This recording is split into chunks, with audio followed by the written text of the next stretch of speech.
Hey, how y'all doing today, man? Y'all know what's going on. It's your boy Smitty, the Elephant in the Room, and we're here for another edition of Addressing the Elephant in the Room. Now, today we got a special guest, man.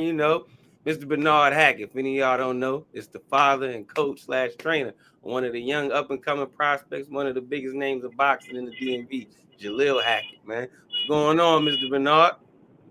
Man, another day. What's going on with you? I'm all right, man. I'm all right, good brother. Getting ready to watch this Tyson fight tonight, man. Tyson versus Jake Paul. But before we get into that, I'm gonna ask you about that because Mike Tyson, that's your heir. We gonna get into it, man. Your son, man. Anybody that don't know, Jalil got a fight coming up, man. December 9th, isn't it? Yeah, December 7th. December 7th, down in Puerto Rico, man, on the Daz In Network, man. So how's training camp going for Jalil Yes, right indeed. now? Going great. Going great. Everything has been going according to plan. Looking the way we wanted to look. Uh, we're doing everything by the book. We got had a great camp. We got we got a lot of rounds in over about a month and a half period with Jaron Ennis while he was in camp. So we got our bulk work with him as far as him getting ready and us getting ready. And then we come back home, get some good rounds with some young fighters here, get good rounds with them, do our strength and conditioning. We're actually on our way to do that now. We just left the boxing. Then we're gonna do strength and conditioning and we're doing what we do.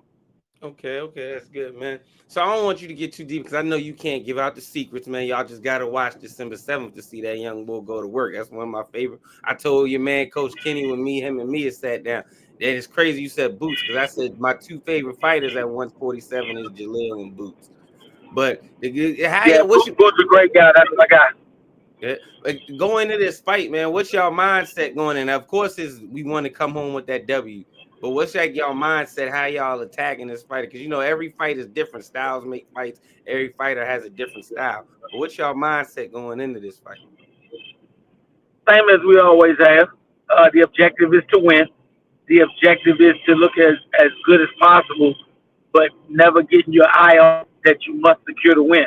Sometimes guys think they look as good as possible and don't get the win. You got to actually make sure you're putting the pieces in the right place. An ugly win is better than a good looking loss any day. Absolutely, because at the end of the day, you got that W on your record, not that L. Absolutely. Correct. But since you spoke on Boots, man, you said y'all got some training with Boots. I'm gonna ask you a question because Boots is a hot topic right now, and I just said that's your guy. I know you and Bozy y'all good friends. A lot of people trying to downplay my man's last fight. You hear people coming out saying, "Oh, Boots is overrated." I didn't got tagged in a bunch of posts because I'm always amping up Jalil and Boots, talking about, "Oh, Smitty, your man Boots ain't ready. Boots ain't this." How do you feel Boots did in that last fight, and how you think he looked in it? I mean, you're as good as your last performance. I think his consistency has been just as good as any other undefeated fighter. Uh, Karen, I think a better level of competition than a lot of people gave him based off the first time they fought. And when you get stuck in that situation where they'll only give you credit if you get a knockout, you're never gonna make people happy. The biggest thing that he did was win in there. He got the W. You never thought he was in a position where he could possibly lose. You never thought he was going to lose the fight. One thing I tell everybody, I've been telling my son since he was a little kid, in the boxing game, you're going to get hit. So get Absolutely. comfortable with that. And most of the time, if you look at it, your critics aren't usually other fighters. Your critics are people who never threw a punch, who never had an intense argument. So, they're not giving you their assessment coming from the fighter side. They're giving you their assessment based solely on entertainment value. Absolutely. Absolutely. And entertainment, as we know, that's entertainment sells. And I said it before. I say it a lot of times in my interviews. I got my favorite boxers nowadays. I got them by division. At first, it was just Andre Ward, but now because there's so many good boxing talents out there, I got division. Like I just said, 147 is Jalil and Boots. 154 Bud. 160 Troy Isley. At 135 is Tank. And the reason I say this is all to say, I feel like Tank, who's also, if anybody don't know, that's the coach guy with Mr. Bernard and the whole Hackett camp. Tank and Floyd, they messed up boxing. Everybody thinks if a fighter don't go undefeated, he's automatically trash, or oh, he's not worth watching no more.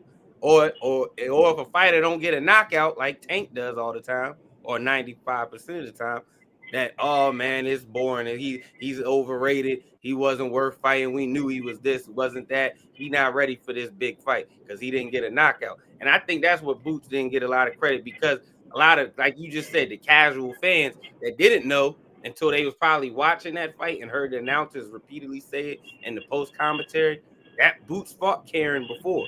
So Karen has not only familiarity of watching film on Boots, he has familiarity from actually being in the ring with Boots. So a knockout wasn't going to be something that could have been easy. But, you know, like you said, it's an entertainment value thing. So if you don't always get a knockout, people are going to downplay your performances. But, and that's you know, you said go ahead.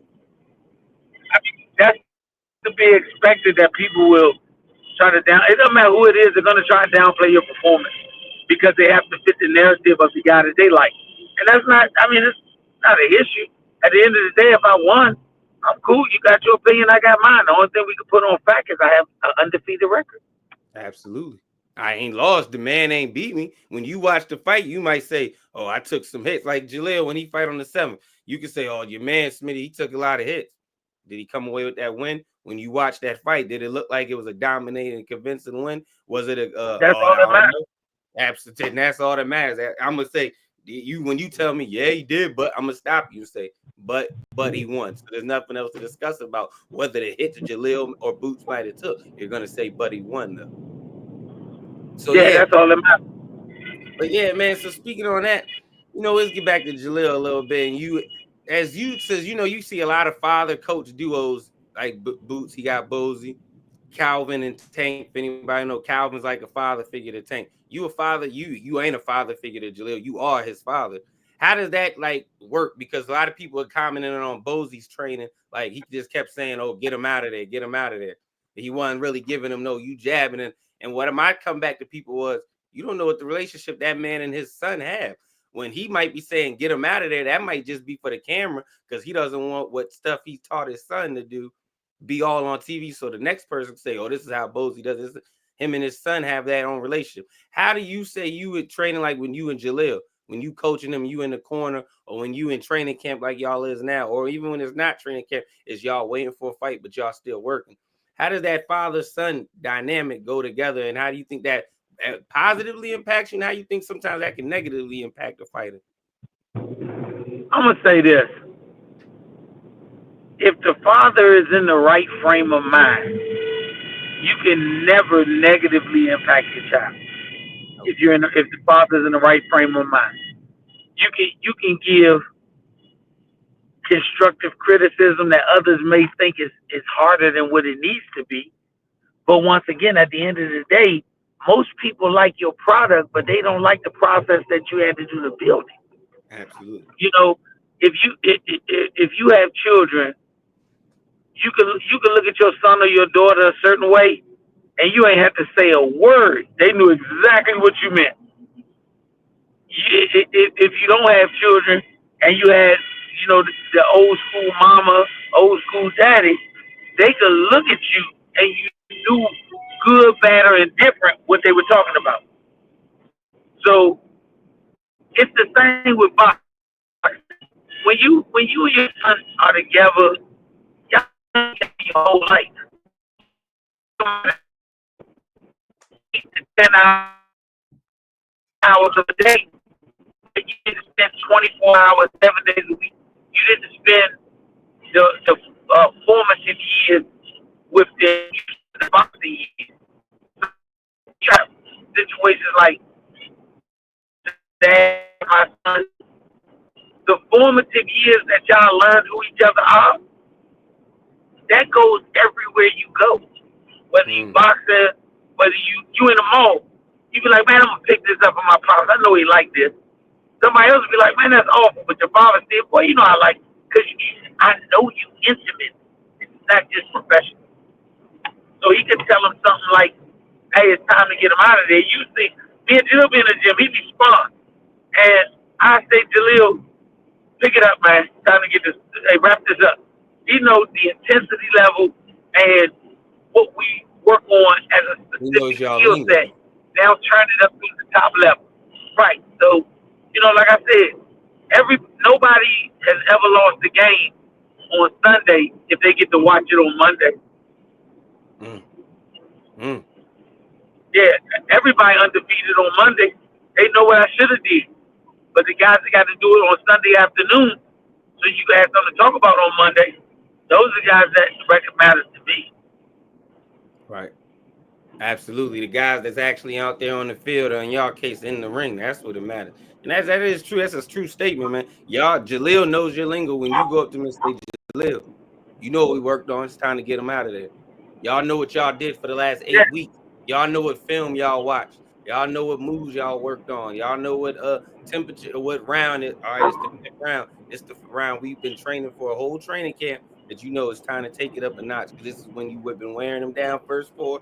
Let's start getting them out of here now. So absolutely, I agree with you on that. I definitely agree with you on that. I ask you another quick question, man. After Boots fight though, because Boots and Brian Norman, they even having that thing. Brian Norman Sr., he was on I forgot whose show he was on, but he brought up 2 people. They said that's on his radar. He said, of course, Boots, because they want to unify. But then he also brought up Jalil's name. He said, we got Jaron Ennis on our radar, and we got Jalil Hackett. When I was listening, I stopped, turned my head. I said, okay. Now I know, because I always tell people, I say Jalil's a prospect off his record because he's 9-0. But if you've ever watched Jalil train or you watch him fight, you'll know, nah, he's not a prospect. He's not a prospect. But to go back to the comment, he said y'all name. So how y'all feeling about that? Y'all got a title, a world champion in y'all division, 147, screaming out, nah, Jalil's on my radar. I got him in my eyes that me and him have to get down.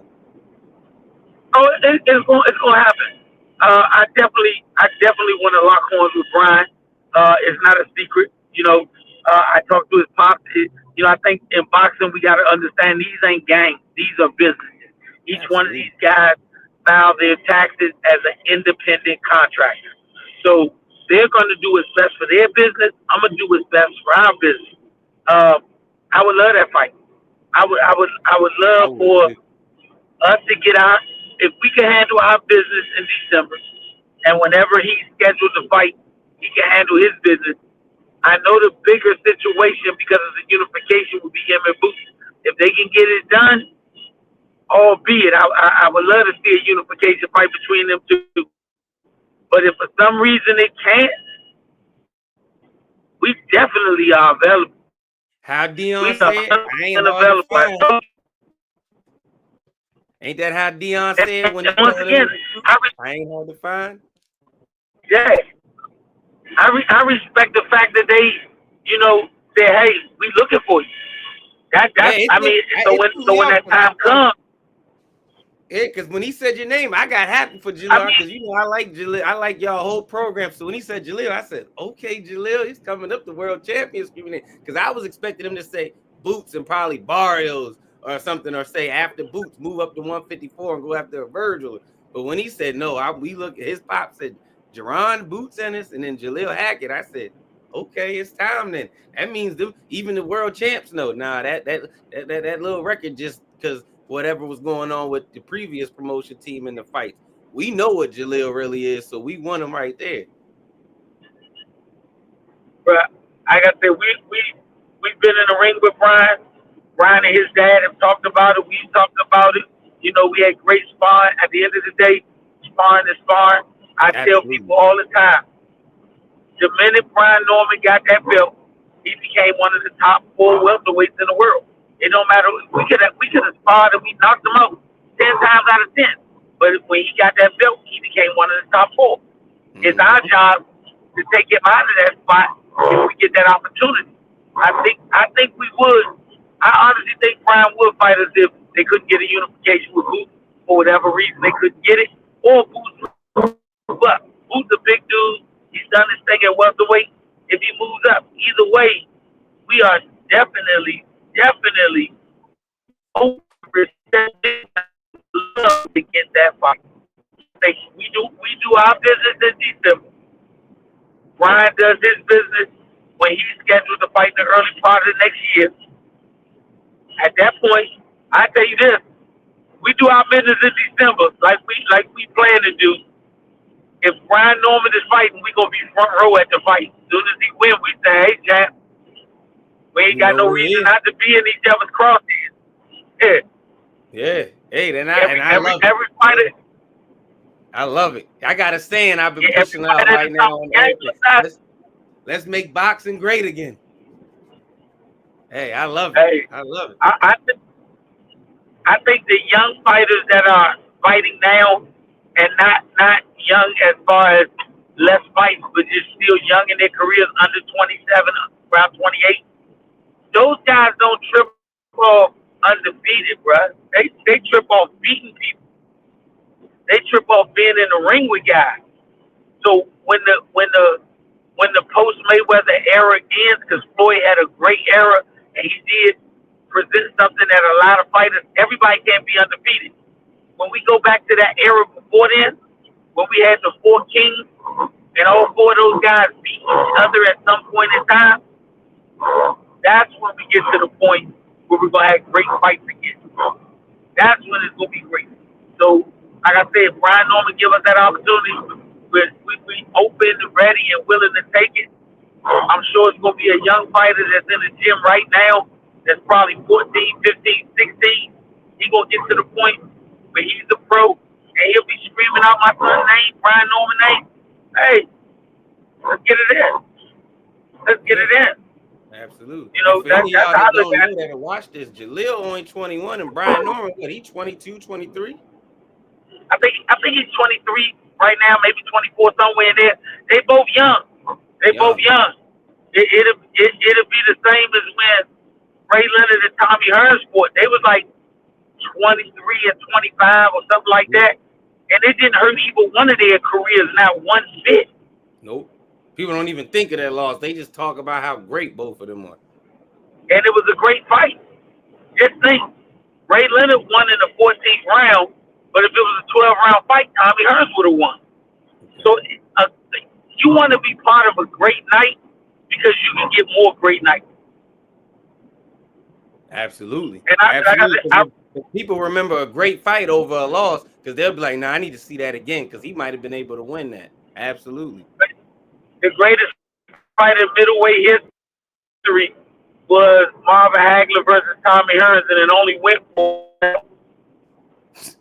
But if you ask somebody else, they're going to talk about it. You would have thought it went the distance.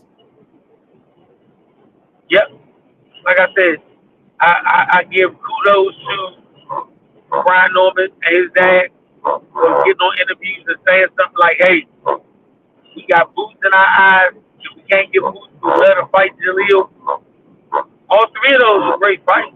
I mean, like I said, we're going to take what comes to us. I always say my son is more focused on his generation. He's not focused on the generation that was before him. He's focused on his generation. Jalil and Brian are in the same generation. Absolutely. It's their time right now. You know, so when it can happen, it's going to happen. I don't think neither camp ducking the other camp. It's like when it makes financial sense, then the fight gonna be made. I already know it. That's what when I love. When it makes financial sense, it's gonna be made. And I'm happy you keep bringing up the financial because I was discussing this with somebody else the other day, right? And people tend to forget because, like you had to break down to me at Jalil's last media day with his last fight when he fought up in Philly. People get so caught because their fans is short for fanatics. And fanatics get caught up in forgetting that boxing is still a business at the end of the day. See, people get mad because when certain fighters don't fight certain fighters, or if a certain fighter, oh, he ain't fighting this, he ain't fighting that. And I be having to tell people, I'm like, you do realize boxing is a business. And they're actually individual businessmen, basically. So they have to make a decision based on, yes, you want to please the fans, and yes, you want to do what's best, because obviously if you boxing, you love boxing. But you have to keep the main thing sometimes, and the main thing sometimes can be business. So when people always be like, oh, such and such is ducking, and I'm happy you said, no, neither camp is, we not ducking, but we going to make sure that the business side is handled And I'm proud of you saying that. So that way, when the world see this, people, all the people that follow me, follow you, they can follow Jalil. They see this, they'll hear. Even the trainer and the coaches are saying, yeah, we want to fight such and such. We want to see such and such fight. But that business got to be handled first, too. Because at the end of the day, this is our career. Just like how a person to wake up to go teach at a school, they're not going to go teach at that school if that contract they signed isn't right for their business. If that contract they signed isn't going to give them the pay that they feel like is worth the skills and the knowledge that they're going to bring to that school, they're going to be like, I'm going to pass on that. So I'm happy. All the time. That's every industry. My son is a prize fighter. That means he fights for a prize. You know, Absolutely. that the only time that you're not a prize whatever is if you're a volunteer. A teacher is a prize teacher. She teaches for a prize. You know, a firefighter is a prize firefighter. He puts fires out for a prize. Everybody is a prize person. Yeah, only the job.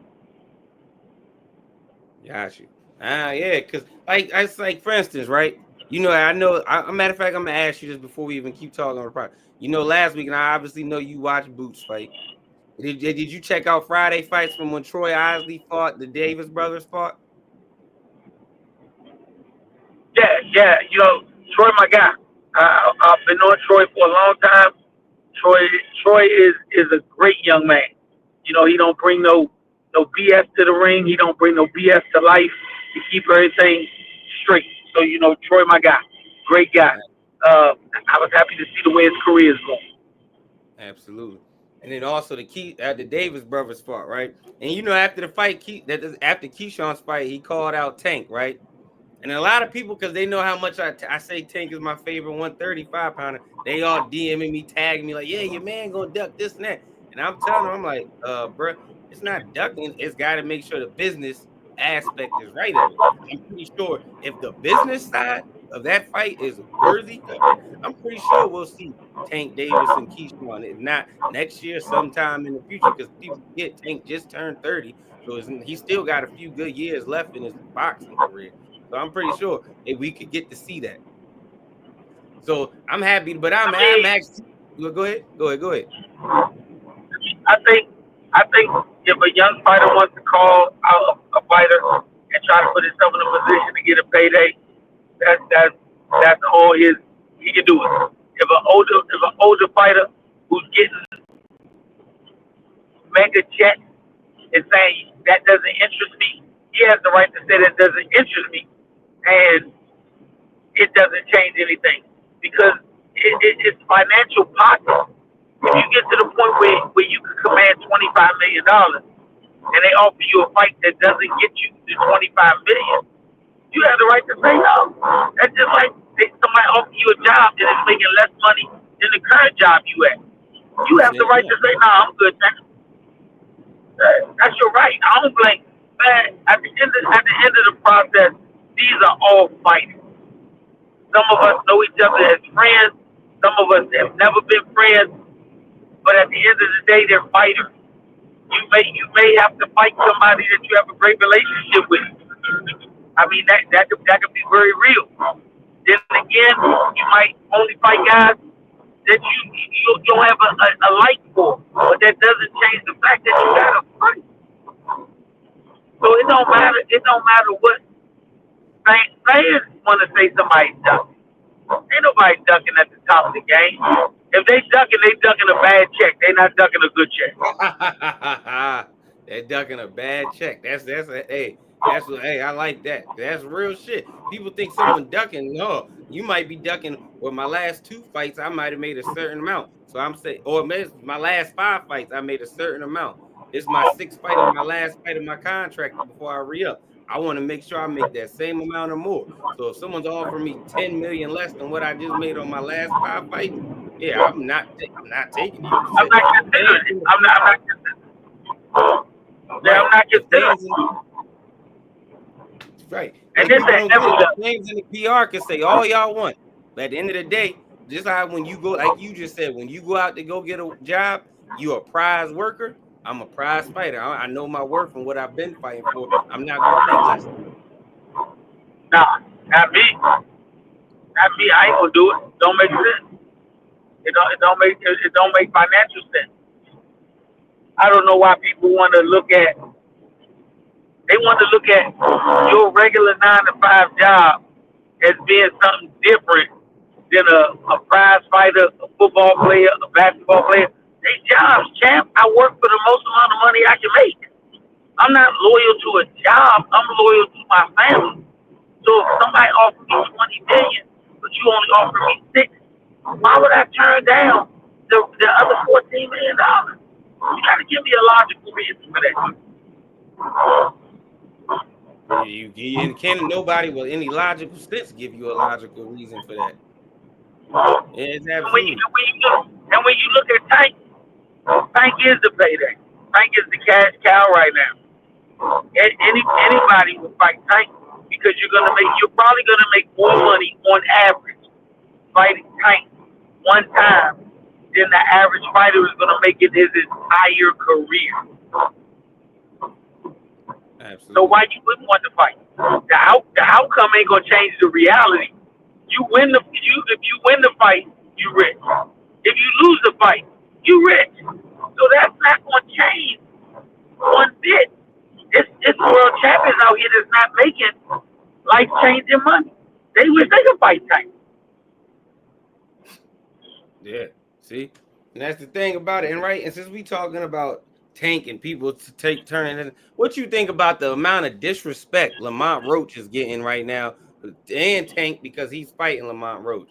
I've been getting mad. I've been arguing with people left, right, because I'm like, y'all discrediting Lamont Roach. He's a champion at 130. Yeah, he's jumping up in weight, but he's still a champion at 130, and he's a great hell of a fighter, come from a great pedigree of fighters in his family. What do you think about that? The amount of disrespect Lamont getting. I tell any of them people that want to say that this is a layup fight or something like that, y'all fight him. You can fight Lamont. Lamont is open to fight.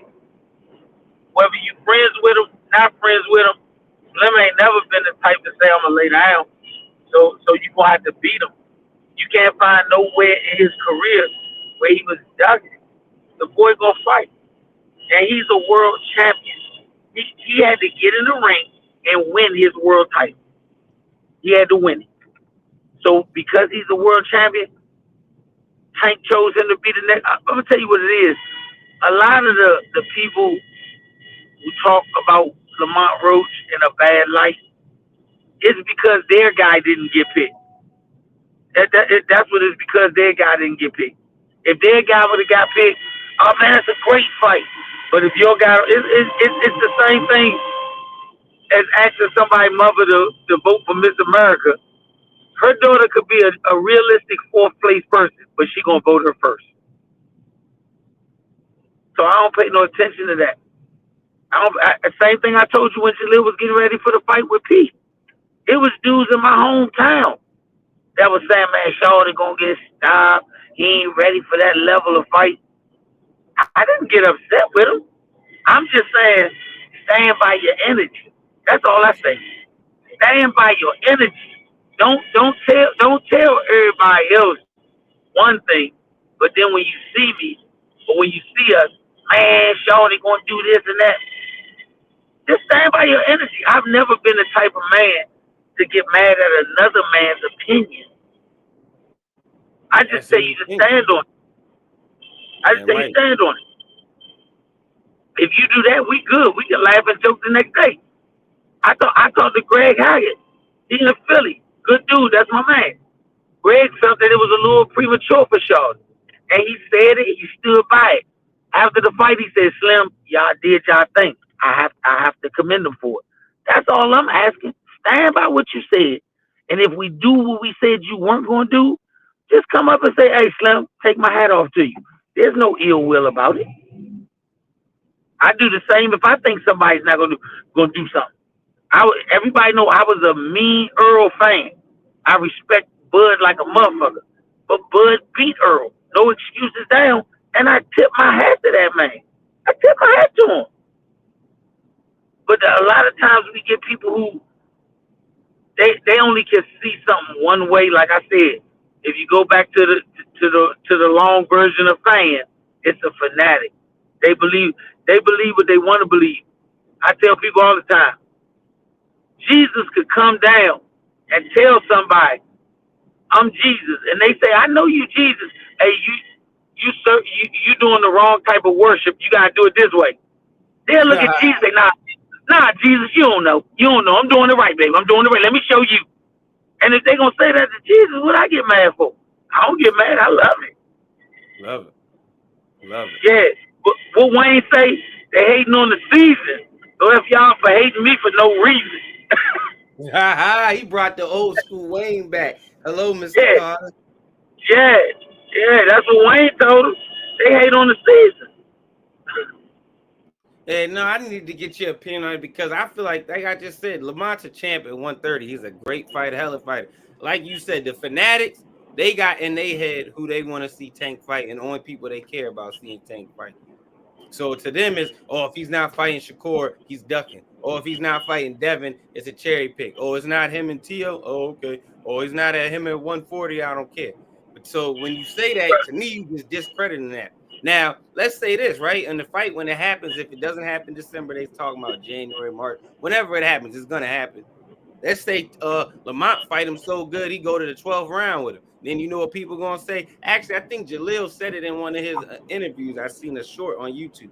He said it best. He said, only thing that's going to happen is if Tank knock him out, people going to be dick riding Tank again. Like, yo, Tank's still a bad man. Told y'all, Tank's still a bad man. Lamont, you should have stayed in your lane. But if Lamont happened to win, they're going to be like, Tank, you was exposed. Lamont, you really the truth. You should be fighting Shakur or Devin. You really that man. You that bull, Shakur. You that bull, Lamont. And like I said, I agree with that. Because let's say Lamont don't get knocked out by Tank. Or he take him to the 12th round. You know what everybody going to say? Tank then got exposed. He's getting older. He's at that 30-year age mark. He getting exposed. Lamont came in there and exposed him. See, he thought he could find a cherry pick. Lamont got... And that just goes to like what you said, the long word of fan. It's a fanatic. People got in their heads who they want to see Tank fight. So anybody else, they're going to disrespect the downplay just because they want to updo. And there's nothing that Shakur, Devin, y'all two are hell of a fighters. I love both of y'all as fighters. Y'all two great fighters. But people got in their head that they only want to see that Tank fight one of them two. Anybody else is a cherry pick. But I just didn't like how people downplay Lamont. You said what? Go ahead. We saw Ryan wash them. Absolutely. And all that other stuff. He took this. He took that. That didn't make you keep getting put down with the same shot. We saw him get washed. We saw the same fighter, Ryan, fight Tank, and Tank stopped him. So why do we even still hear fight Devin? Devin washed. He washed. Man, his dad, I always say Devin's dad did an amazing job. Devin's father should get manager of the year. No bullshit. Absolutely. For one of these years, because he moved his son so damn properly to where Shorty, to me, he's a Hall of Famer because he's been undisputed in what he's done. And his father moved him in such a way where his father should be a Hall of Fame manager. That if you take a dude with $0 and you make him a millionaire, you got to be great at it. You got to be great because there's a shitload of managers that got fighters that ain't even 100 heirs, let alone millionaires. Absolutely. And Bill, well, you can say whatever you want to say about Bill Annex on the internet, but at the end of the day, Bill promoted his son.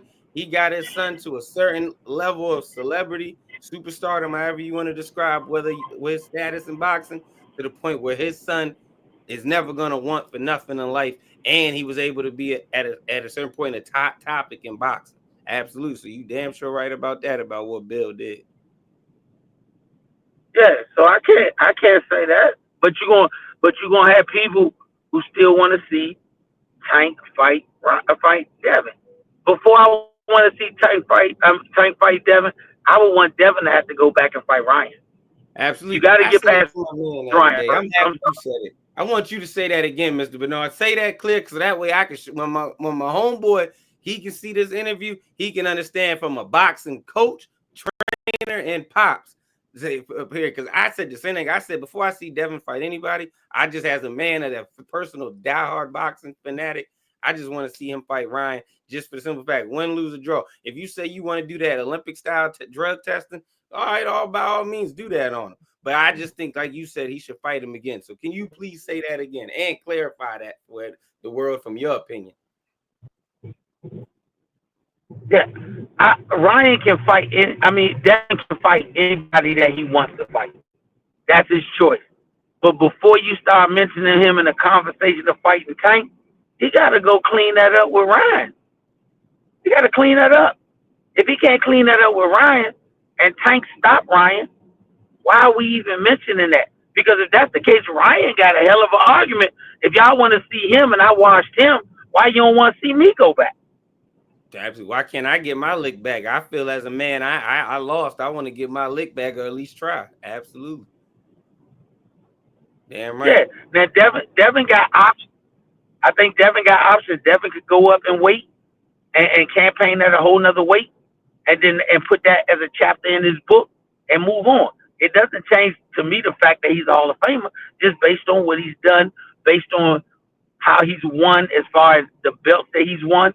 I don't take no credit for him for fighting Cambosis twice and beating him twice. I just think that are we trying to give people paydays that fight Tank based on longevity in the sport, or are we saying it based on they think you can beat them? I think it's based on favoritism, but for just to answer your question, I think it's based off probably just paydays. Like, oh, he's been fighting good and he's been hyped up for the last year, so let's get him a payday. I personally, like I said, think it's favoritism. Certain people like who they like, so they like, I want to see him go against Tank. And then also, it can also be this is a part of the story where two things can be true. Some people might just, there's a saying, people hate greatness. They hated Mike back in the 90s when you was watching it. They hate LeBron now, and they've been hating on LeBron. They're hating on Steph when he had his little run over these last 10 years. They hated on Floyd. That That's so just Tank nature, doing brother. the thing that hating on Tank. You got in order to know you've reached the pinnacle, people gotta hate you. Until they hate you ain't done that. You ain't done nothing until they hate you. Absolutely. They gonna amp you up, build you up to be like, he that dude, I told you. And as soon as you get to that part where they told you gonna get, oh, he ain't shit, he could beat him, oh, he ain't this, he ain't really that. Absolutely. You took the words right out of my mouth. This is why I call you OG, always offering game. Because then you ain't at the pinnacle if the same people that was once praising you ain't hating on you. Yeah. And it's a lot of good fights. Like I tell you, I'd like to see Abdullah Mason fight Schofield. That's a great fight in my eyes. But if either one of them lose, I don't think I want to see it until they bounce back. Not maybe against a specific person unless it was another big name, but just bounce back. The fight is something you want to see because both of them are undefeated and they both bring something different to the table. I'd like to see it. And it's not like picking a person. I'd like to see that fight between Abdullah Mason and Schofield before I see Schofield fight Shakur or Keyshawn. I wouldn't want to see that. Yeah, I just don't think that. I agree with you 100% on that part. Yeah. And it ain't down to no fighter. It's not down to no fighter, but I just think that I would like to see that fight first, Abdullah Mason versus, because Abdullah on fire, Shorty on fire.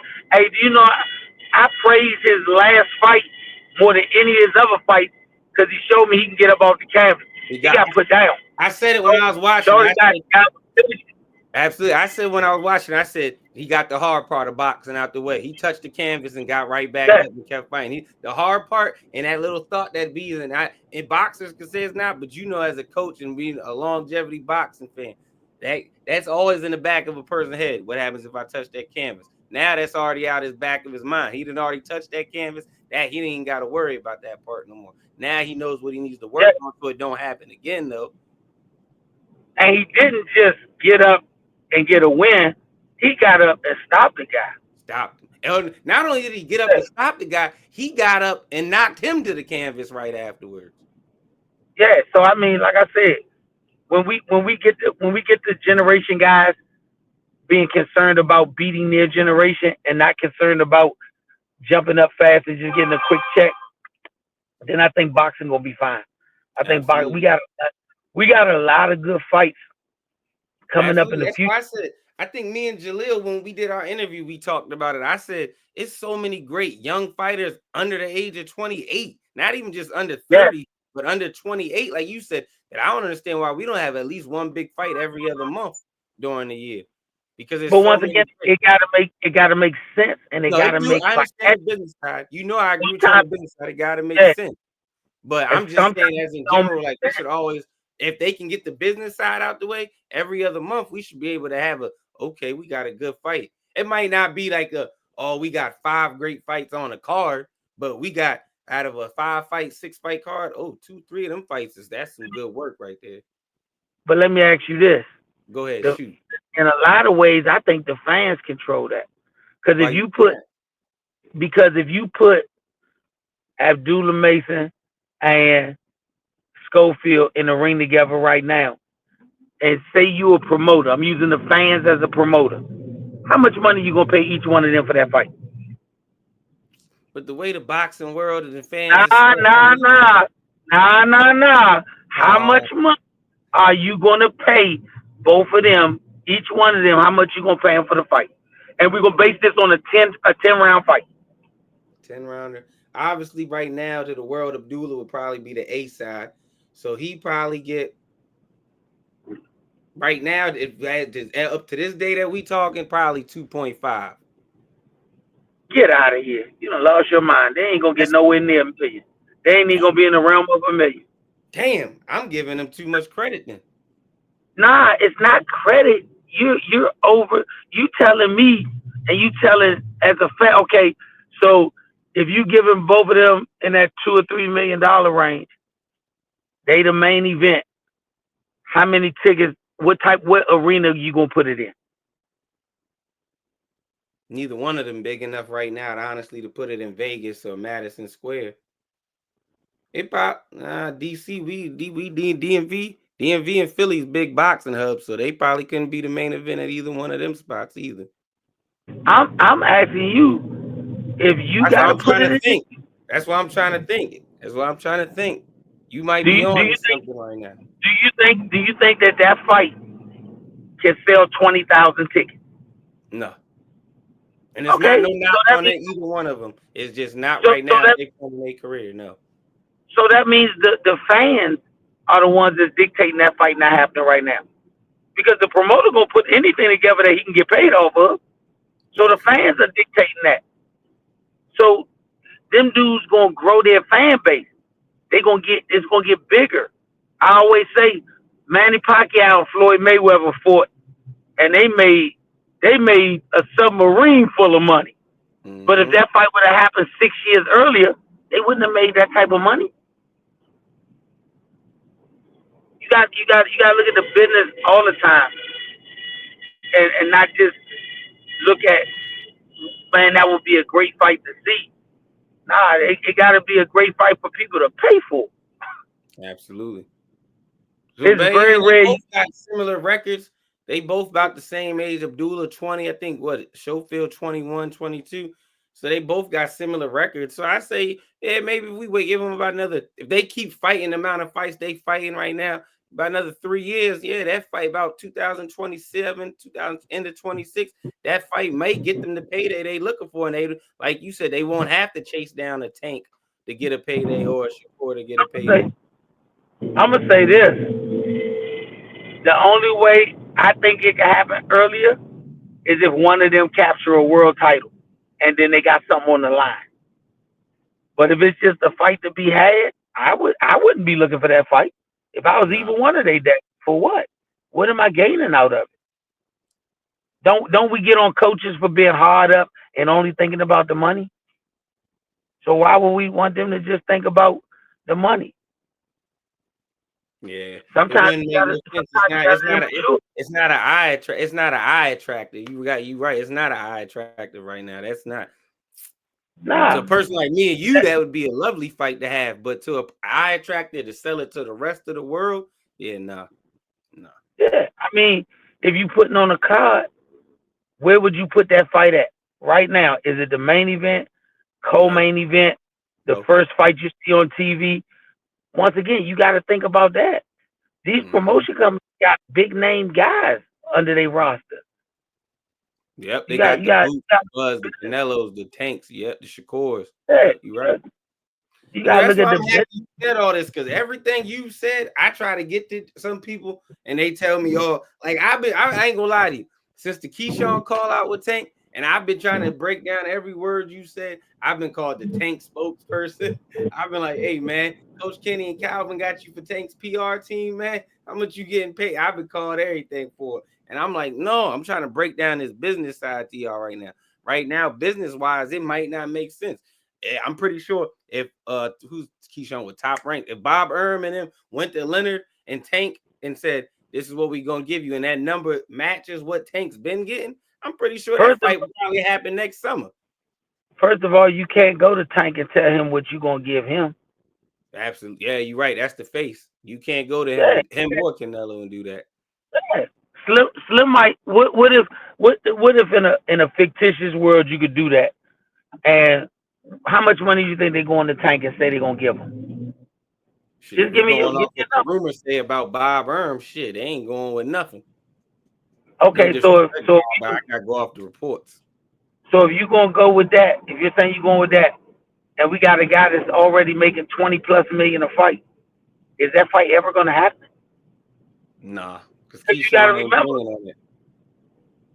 Tank gonna get his numbers financially, no matter who he fight right now. We seeing it.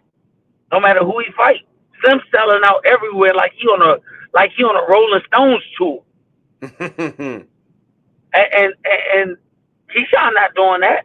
And it's not a blow at Keyshawn. Ain't no other fighter doing it. We ain't doing it. He ain't doing it. Ain't nobody out here can fight just anybody and get that type of money. So if that's the case, once again, it gotta make business sense. Every fighter want to fight the best fighter. I wish people would stop saying that. Every fighter want to fight the best fighter. But it gotta Most of these make business sense. most of these dudes fought each other in the amateurs, but these not the amateurs no more. These not the free ranks. These are the paid ranks. It gotta make sense. I would A love dude to you see could have him fought give me last the deal year, right now. But it gotta make sense, even if they man. did. A, du- Right. a dude you could have fought last year. He go out here and he upset a guy that had a world title, and you could have fought him last year for 50,000, but you only wanted to offer him 25,000. Now you had a world champion that had an open date, and they tell him we gonna give you 50,000 to fight for the championship. He beat the champion. You think you can still get that dude to fight you for the same 50,000? No, You no. can't, because now he's a champion. The Mm. business changes overnight. This is a what have you done lately for me business. You got a guy that didn't get no money and he win a title. His next fight, he gonna make way more money than he ever made, maybe through his whole career. You can't get him for cheap no more. That's why I said people gotta make stuff make sense. That's like saying I'm gonna leave IBM where I'm a vice president and I'm gonna go work in the mail room at Xerox. That don't even make common sense. They don't even. You would say that to somebody, and they tell you, "Man, what are you talking about?" They don't even think to talk like that. You absolutely right. It gotta make sense. If the dollar sign, that dotted line ain't adding up to me with them dollar signs, I'm not doing it. So yeah, you're right about that. This is a business at the end of the day. For anybody that watch this, you got to understand this: the boxing is a business. When Jalil step in that ring, that before he steps in that ring, knows, trust and believe him, Mr. Bernard, their management team, then went over that deal and said, all right, does this make sense? Nah, you ain't gonna see Jalil fight that person. Mr. Bernard and Jalil gonna go back to that gym and train him till they get that right deal call sent to him. Same thing for Tank. Same thing for Yeah, Boots, Bud, Troy Isley, Earl Spence, Canelo, whoever, all whatever of 'em. boxer you keep up with. I've been getting hit in my head for the last 12, 15 years. You think I'm gonna get hit in my head for free? It's Do you not a really chance. think I'm gonna get hit in my head? Not a That don't chance. make comments hitting their head for free. I wouldn't ask my son to do it. If you take a pay cut as a young fighter, take a pay cut because you're getting a chance to win a world title that could change your financial situation. But if you taking pay cuts about ego, then they already told me you were stupid. Mm-hmm. Yeah, they already told me that. Prize fighting. Prize fighting. You got to Yeah, remember you a prize fighter. Well, nah, that's before we get up out of here, Mr. Bernard, I want to ask you a couple more questions, just about 1 or 2 more questions, man. You getting ready to fight? Let me make sure I say his last name, Roman. You're getting ready to fight Roman. For anybody don't know that, Jalil Hackett versus Roman, December 7th on the Dazzin Network down there in Puerto Rico. If you're able to get down there to Puerto Rico, grab them tickets. You already told us what your mind state. What type of fighter, for anybody that watches this that don't know Roman or familiar with him, what type of fighting style is he? How are y'all preparing for Roman as far as his style and what y'all have watched from him so far in his career? we don't prepare for styles. I'm just What being y'all honest. I prepare hate to. for then? What y'all prepare for then? You got to prepare for us. Oh, okay. And when I'm preparing for Jalil Hackett and Bernard Hackett, what I'm preparing for? Watch film. Go do your homework, and that will tell you what you need to prepare for. That's what I tell people. Go do your homework. If you do your homework, then I hope you have a good plan. If you don't, it's gonna get ugly. But far as us, I have faith in my son's ability. I don't think that it's anybody that, well, any fighter should go into changing themselves for, because you're gonna be mad at yourself.